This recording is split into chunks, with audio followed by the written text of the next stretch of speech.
that feeling that came over me that quick was not good. And, you know, I knew we were not in a good area and we had to go. And Eric, you know, he knows when the look on my face, my disposition, everything was, we need to go now.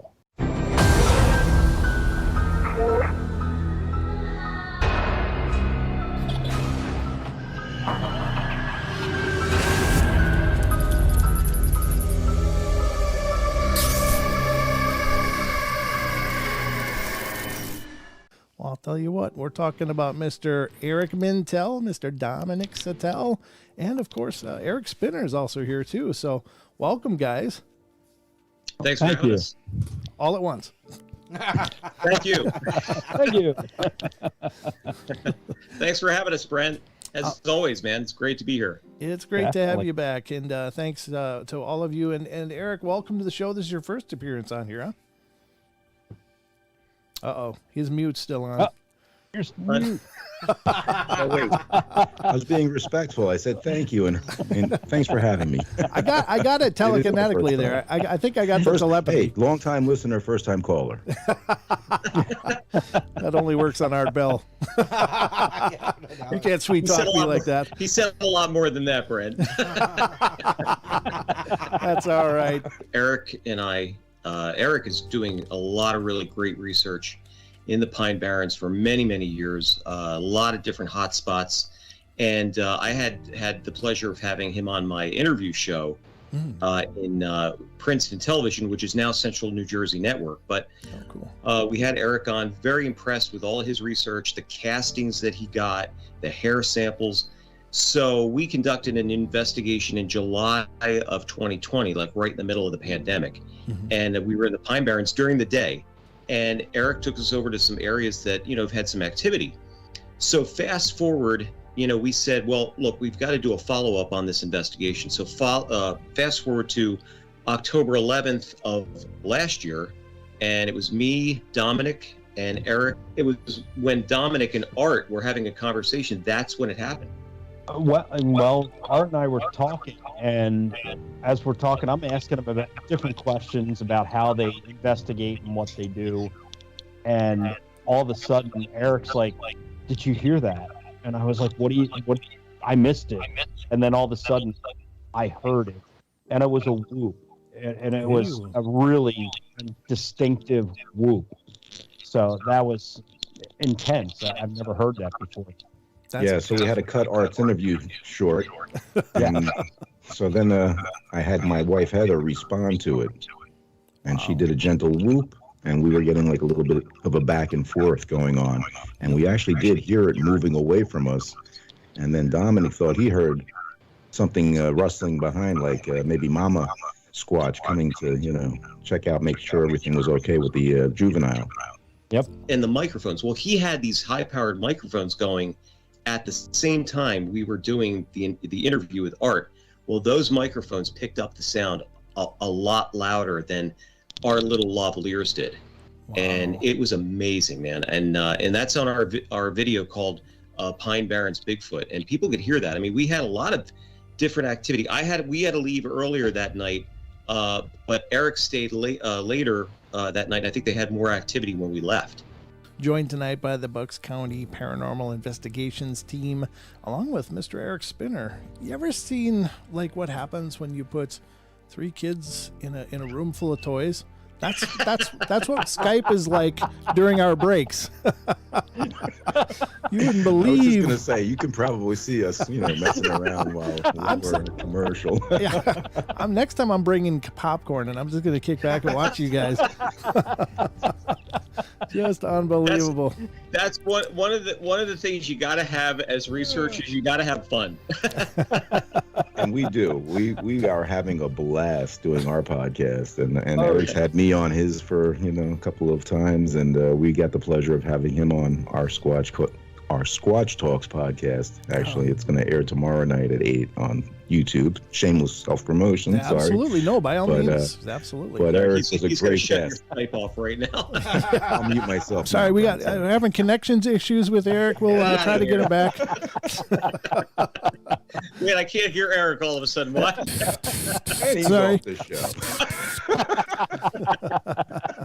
show. He's lost microphone privileges for the rest of the visit, so we'll just have to get the rest of the story from Mintal and we're not going to be sneaking up on these things. They're going to choose whether or not they're going to make themselves known, and it's sometimes some of the most unassuming activities seem to bring them in, like they are such a curious and intelligent being.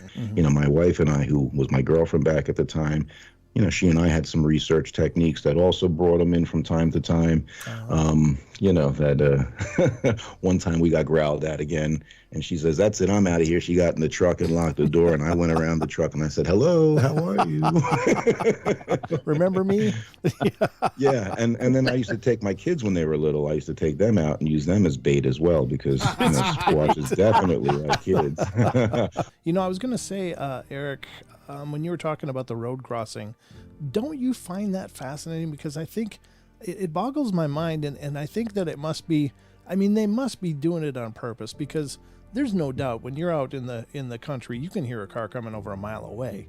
And No doubt. These things certainly would have no problem hiding, you know, even in plain sight. I mean, they can just blend in. They don't even have to try. Right. But why? Yeah, you know, you make a great point about that, because one of the things we had, you know, talked about was that maybe it's like a rite of passage almost, where they have to, you know, as a rite of initiation, they have to charge out in front of a speeding automobile and not get hit, you know? Right. But it's funny, when we were recreating my road crossing on the Finding Bigfoot thing, I said to Bobo, I said, "Hey, you going to run out in front of my vehicle as I'm going 55 miles an hour?" And he says, "That ain't happening."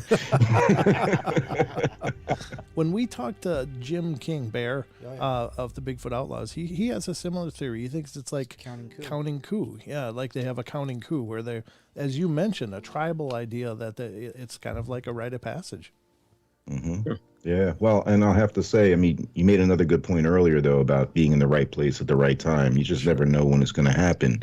And that is exactly the situation that night, where we had been out in the Pine Barrens on a, you know, Bear Swamp Hill Tower Road. I mean, just that name alone, it sounds like a good spot, right? But I mean, no activity whatsoever. It was kind of misty and cold. So she and I said, okay, you know, pack it up.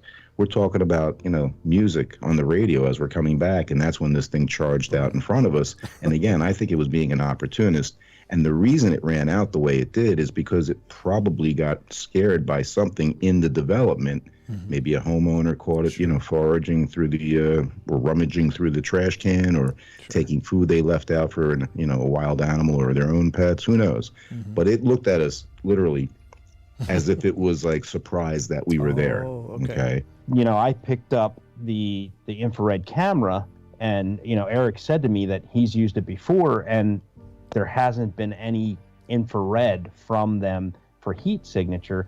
And when I was aiming it to where we were hearing the whoop, and even behind us afterwards, I wasn't picking up anything on it either.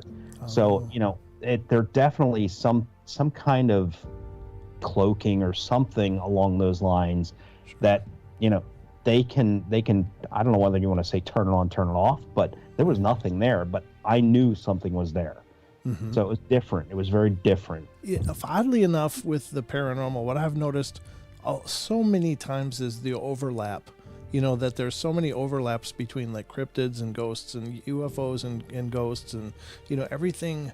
There seems to be some similar dynamics that go on with all of these phenomena. And it makes me wonder, are they truly, and I'm a flesh and blood kind of guy too, but I've been really entertaining the idea that these things are something different. Yeah, when Eric and I were out in Wisconsin, and we had baited an area for the beast of Bray Road, and when we heard, you know, the howl, the scream that we heard, I said to Eric, we need to go.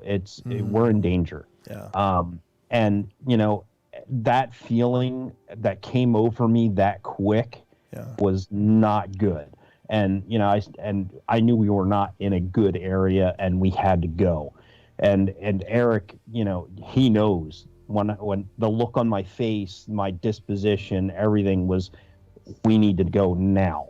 Yeah. And we were on quads, So yeah, Just dive pretty out much. of there. You know, we were ready to dive out of the way, but we took quads back to the area, and I said to him, stay towards the middle of the field because I was afraid there was a cornfield on our one side as we were riding out, and I was just afraid this thing was going to reach out and just grab us. Oh, sure. And you know, and that's why I said when we were out in the Pine Barrens, I didn't get that. I didn't get that danger feeling. I knew that there was something there, and I knew we were being watched. And you know, I expressed that to Eric and you know, Eric Spinner, and I was like, they're there, they're watching us. They're kind of more interested in what we were doing and why we were there, more than what, you know, why we were doing what we were doing. They were just like, well, what are they and what are they doing?